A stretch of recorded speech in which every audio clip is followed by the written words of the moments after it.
Hello everyone, কেমন আছো তোমরা সবাই? আশা করছি তোমরা সকলে খুব ভালো আছো। আমিও খুব ভালো আছি। তো এই দেখো, দীঘাতে এসে আমাদের ১২ দিন হয়ে গেছে।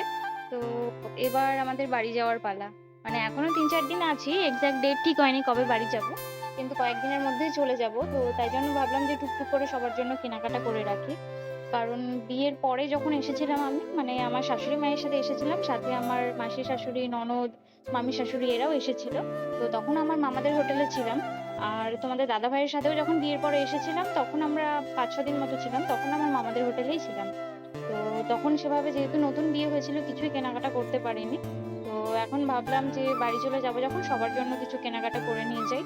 তো আমার শাশুড়ি মায়ের জন্য, আমার ৩টে মাসি শাশুড়ি আছে তাদের জন্য, তারপর একটা আমার যা আছে মানে মাসি শাশুড়ির ছেলের বউ তার জন্য, আমার ননদ আছে মানে মাসি শাশুড়ির মেয়ে, তার জন্য, মানে সবার জন্য কম বেশি টুকটাক করে কেনাকাটা করেছি।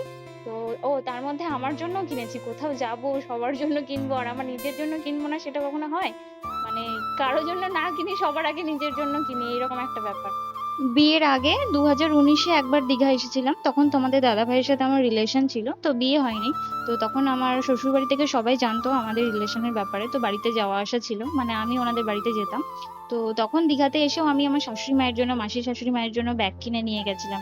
তো সেই ব্যাগ আমার শাশুড়ি মা এত যত্ন করে রেখেছে, মানে সেই ব্যাগ আমি ইউজ করি। এই রিসেন্টলিও মানে ২-১ মাস আগে আমি যখন বাবার বাড়ি গেছিলাম, তখন নিয়ে গেছিলাম। আসলে কি বলতো, মানে আমার বাবার বাড়িতে ১৫ দিন থাকি, তোমাদের দাদা ভাইয়ের বাড়িতে ১৫ দিন থাকি, যার কারণে ব্যাগের আমার খুব দরকার পড়ে। মানে এইসব বড় বড় ব্যাগের আমার খুব প্রয়োজন হয়, কারণ কি শাইনের সমস্ত জিনিসপত্র, খাবার দাবার, ডাইপার, ফ্ল্যাগ সবকিছু নিয়ে যেতে হয়।